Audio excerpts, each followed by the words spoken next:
But of course, it's much more complicated than that, because it's very hard. We live 2,500 years after the Buddha.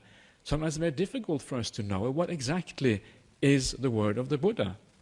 You start off with something like the Pali scriptures, the famous scriptures that have survived for a long time, and you look at those and you realize that they are enormous. They are literally, if you take everything into account, there are hundreds and hundreds of volumes of Pali scriptures.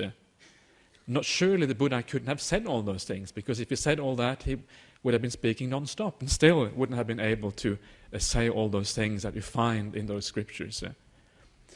And of course, if you go to the other countries, like you see the Chinese canon, which is preserved in China, again, it's enormous. It's even larger than the Pali scriptures. Again, hundreds and hundreds of volumes. And again, it's difficult to pick out what exactly was the word of the Buddha and what is not in those scriptures. And the same thing happens in Tibetan Buddhism again.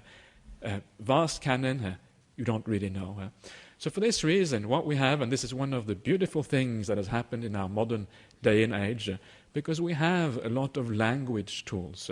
This is what we call hermeneutical tools, by which you can decide, you can look at language and you can know roughly the stratification of a language, how it developed over time, what actually was going on.